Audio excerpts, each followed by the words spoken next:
Welcome, everyone, to the grand opening of Sapodilla's. We're here today to celebrate once again new adventures, new openings, and new things in 2025. Joining us today, we have, again, Mayor Bowser, one of the most amazing women in history here, the mayor of the District of Columbia. She's been reigning since 2015, the woman responsible for the Black Lives Matter Plaza, the woman responsible for these initiatives today, and this woman that has all this finest with us today. Like, we have the world's finest mayor. I'm telling you, we really do. Thank you. Thank you for being here. Thank you for having us. And we have Samantha Abrams. She's the founder of Sapodilla's, and today marks her 18th anniversary from her first location in Fort Washington, Maryland. Everyone put your hands together for Samantha Abrams. Well, I have to say it's our first location. My parents, we could not do this without them. Amen. Stand up, Mom and Dad. Congratulations. Stand up, Mom and Dad. It is a testament and a tribute to perseverance, their hard work, and what we did collectively as a family. Beautiful. It's a beautiful story. And for those of you who don't know, this dream was realized from just a college paper that Samantha wrote many moons ago.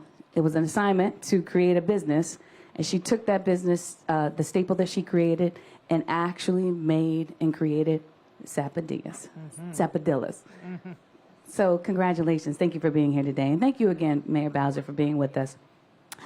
When you create these initiatives and then you see the aftermath, you see all of the hard work kind of come to fruition, how do you feel when you come to this beautiful restaurant here in Anacostia? And what does it mean to you to see thriving businesses open up in our commercial corridors here in the district?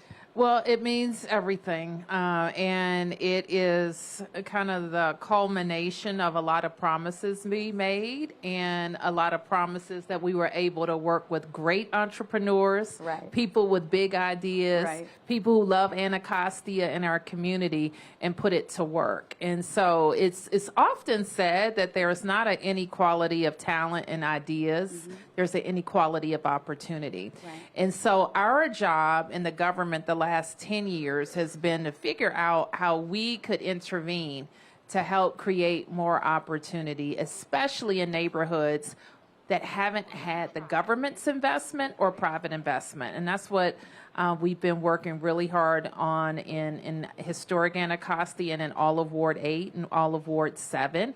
And the tool that we're using, this food access grant, has been amazing. Right. Because what it says to people who have a big idea is that we're going to help you, and we're going to help be your partner in the beginning, so you can get your idea off the ground, and then the community, your customers, your vision kicks in. Okay. And that's accessible on the website. They can get the information. Absolutely. At our DMPED office helps with the food access grant at Obviously.dc.gov. Absolutely. So Samantha, you were one of the chosen ones, right? First and foremost, congratulations. Thank you. Thank you so much. I know you can't just hold in the excitement of being here today and having this accomplishment. Your second location. I've eaten at the Fort Washington location many, many times. I'm looking forward to eating at this location. So with that said, tell us a little bit about your vision and about this space. Is this everything you imagined and more? Yeah, well, it starts as us moving, my family and I, moving to the United States in 1993. My parents made a bold decision to leave our beautiful country of Guyana and gave up a thriving business and a community we were happy and familiar with. But my uncle, who's here in the audience, had filed for us. And if you're familiar with the immigration system, it takes about 10 years, a decade, before you can actually access your green cards. Wow. They decided to give up everything they knew and move us here to the United States. We moved to Brooklyn. But my aunt, who's also here in the audience, she had moved to Maryland, and I started visiting the D.C. area, and I saw a reflection of what my dream could be in America. Right.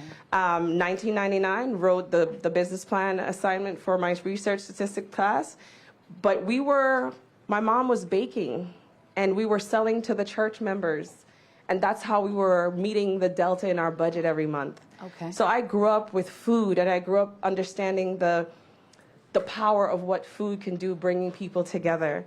And we knew we could do more. And I knew that this business plan idea could come to fruition. And finally, in 2007, today, we sat down, pooled all of our money because nobody would lend us, nobody would fund us. Wow. With collateral, with some 401k funds, we took it and we bought Sapodilla's Fort Washington. And I held on to this original vision of elevating Guyanese cuisine, Caribbean cuisine in fine dining. Fast forward 25 years of corporate experience and nonprofit leadership, I was skilled to write a grant where the mayor and the deputy mayor's teams could see that vision and decide to say, yes, we're going to bet on this woman who is an entrepreneur, who has her family backing, who has the support of her amazing husband and children, right. and an entire community to bring something that is desperately necessary here. We should not be DC. extracted from our communities Come to on now. enjoy luxe Yes. and luxury Yes. in dining. Yes. And we know Anacostia has been in dire need. I had the privilege of knowing Marion Barry, whose birthday is today. Yes, happy belated, happy Yes, birthday to happy, Mayor. happy heavenly Mary- birthday. Mary- yes, and Miss Marion Cora Barry. is here. And I could not write this. Only God could script write a this. story Yes. where we're sitting Here on the today. great Marion Barry Barry's. Avenue Yes. with a fine dining restaurant. Come on now. Elevating Caribbean food Yes. with a black developer. Come on now. This is what intentional P3 looks like. Okay. This is what we can build together. Mayor Bowser, when you hear those words from one of your people that have kind of, received the grant and they've excelled in everything that you have envisioned, how does that make you feel? Well, she said even a lot more because, thank you, because we had a vision that, when I say we, I mean I had a vision that we were going to take over this intersection. Okay. Because it's a prominent intersection. It's Right. the gateway to Anacostia. It really is. And when I was running for mayor, so it's been a little while now, but back in 2015, I had an office here. Okay. And there was a vacant lot, I guess where your building is. It's a vacant lot, and it would get graffitied. It would get different advertisements that weren't approved. And I kept saying to people, like, what are they going to do with that lot? Right. Whose lot is that? Right. And somebody said, it's the district's. And so I said, like, I made a decision that if I had the opportunity to run the city, that we would change that. We would change the gateway to Anacostia, and we would do it in a way that was reflective of the community. And so we were grateful to partner with a local development team at the McKeedy Group, who also kind of unstuck a situation across the street that nobody thought could be unstuck. Wow. We had an owner that was just letting the property, a historic property, just rot there. Right. And was being unresponsive, but it got unstuck. And now I think when we leave here, we're going to go to another business that's owned by a black woman Okay. or black women to celebrate their business and their activity. So what I mean to say in all of this is, and I'm proud that our administration has played a central part, but they did it. Yes. They did the work. They did the work. They had the vision. They had the know-how. They had the skills. Right. And we are a part of it, but they did it. Right. And that's when we have programs that we say we want to support small businesses. We want to support underserved communities. That's what it means. Like, we didn't do all of this. Right. She did all of this. We did it. You did an amazing job. We got in, and sometimes you need somebody to go in first. Absolutely. And to be the first partner, and then that inspires confidence from everybody else to get involved. And so that's what I'm proud to say that we've done here, but they did it. They did it, and she touched base on that when she said that her and her family, they didn't receive any funding, that they had to pool their monies together. So that's when a program In Fort Washington. yes, In Washington, D.C., we gave They got her, an investment. how about that? Say it again. You heard what she said. But another thing, just to kind of add, because part of and I'm seeing something that's happening in reverse, and I like it, but our one of our strategies was to work with our people that had businesses elsewhere in the district and try to get them with our food access grant to open up in other corridors where we really wanted them, like this one. Right. Now, and just the same as the case at Sweet Tooth, they have businesses in Prince George's County, and they're opening second locations here. And I like that synergy, too. Yes. I like that. So Yes. it helps us. It's a safer bet when we're working with an experienced owner. Absolutely. That has a product, has customers, has a following, and is, kind of focused on community and elevating the culture, as she's talked about. And we're proud, that people eat Caribbean food here. Absolutely. Like we do. Yeah. And a lot of it. And I think she's going to be very successful. Very successful. And you're bridging the gap between communities, too, because it's just a stone's throw away. And you touched on the Food Access Fund. And Samantha talked about it too. Let's stress again the importance of having programs like this and the roles that they play in shaping Anacostia to what we want to see it like today. Well, what we try to do and what we have learned over the years is that we have to be accountable for taxpayer money, but we also have a easy to use product. Right. It's no sense of making our products that help people so complicated that only big chains can figure it out or dedicate like the staff time and people and lawyers and accountants to figure it out. So we need to have an accessible product for more people. And that's what we have tried to do with the Food Access Grant. And take chances. And the one thing, and sometimes it's hard to make this argument, but just when every business venture, there's risk involved. Absolutely. There's risk. And the government doesn't usually like risk, but we have to take some risk to get activity in all of our neighborhoods. All restaurants, and I don't have to say all food entrepreneurs, they are chosen people. Yes. Yes. Because it's hard. It's a difficult task. It's a lot of hours. It's a lot of changes, sometimes changes that you don't see coming or, they're hoisted on you. But they adapt and still continue to bring people together. So food is important, as Samantha said, and building community and building culture and having great food establishments it really makes me happy. It makes us all happy, and we thank you so much for all of your work and efforts. And Samantha, let us know, what can the community expect from Sapodillas? It took me a while to kind of sit and stew in what has happened because I was so focused on execution, and I am trained executive where risk management is kind of where I cut my teeth, right? So you're mitigating risk, and I'm like air traffic controller, moving obstacles out the way. And I've been living and eating and breathing this project since I laid eyes on this property in May 2022.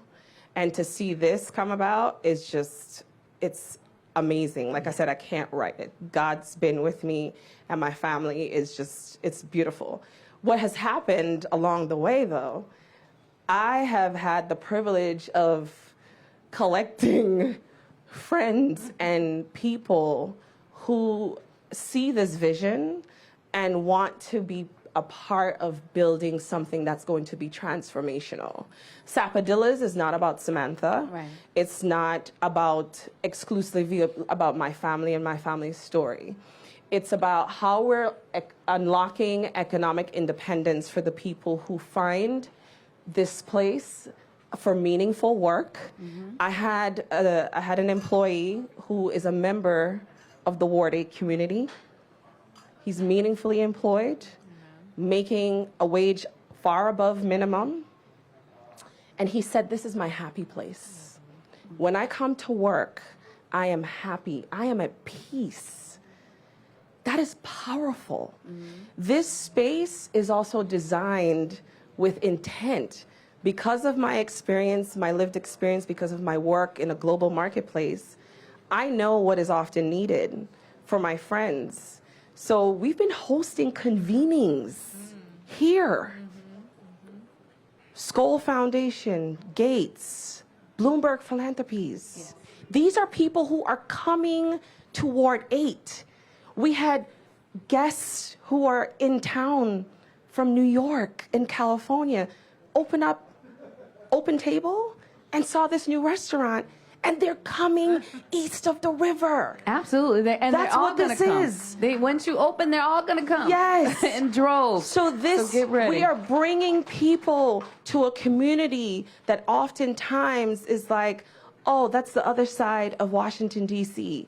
No, this is the heart, of Washington, D.C. This is the legacy and the work. The thing is, in life, we're not building a cathedral oftentimes to see it completed. Marion Barry laid a groundwork and a framework for you that you often speak of. Yes. And you are coming in as a major mason and building up. And your legacy 100 years from now, yes, this is what it will reflect. Amen. So you are laying the foundation for another generation. Miss Cora was in here for brunch on Sunday and had some of her young people who are part of her production. And when I see those young people, I'm like, that is what Sapodillas will help bring. They're coming in here now. Whenever he's hungry, that particular young man, I don't remember his name, I said, you come in and ask for Miss Samantha because you're going to get a meal. I know that's right. But we have to think big and bold and unapologetically. I don't like to ask for permission. So in this space, just forgiveness. I don't really ask for forgiveness either. But this space has been, it's been bringing people here. I mean, droves of people from all over the world. And it will continue to Anacostia. So this is supposed to serve as a portal. I want other young people, particularly Black and brown women, to see that this was done. Okay. And I'm going to be there. I invite them to reach out to me, how I support them in executing their vision. Because at the end of the day, you've got to have it down packed. Like you can't come and have an idea and not know how to execute. So how do we create a path for them to move forward? Thank you so much, Samantha. Thank you so much for being an inspiration. Thank you, Mayor Bowser, for all that you have done and all that you continue to do. When you're open. Absolutely. So we are open noon, Tuesday through Friday, closing at 9 p.m. And Saturday, noon for brunch, closing at 10.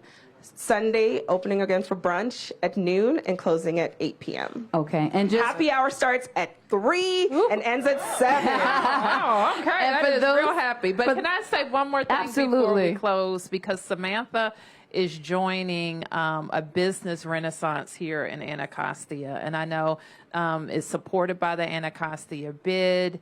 Ron Moulton likes to say, and he's going to give me the list, that over 100 Black-owned businesses, 112 Black-owned businesses are now populating the corridor.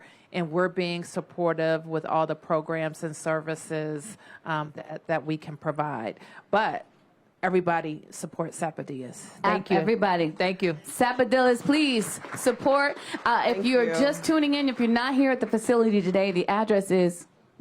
We are at 1215 the Great Marion Barry Avenue, just off of the 11th Street Bridge in Anacostia. Perfect. And they can follow you on social media?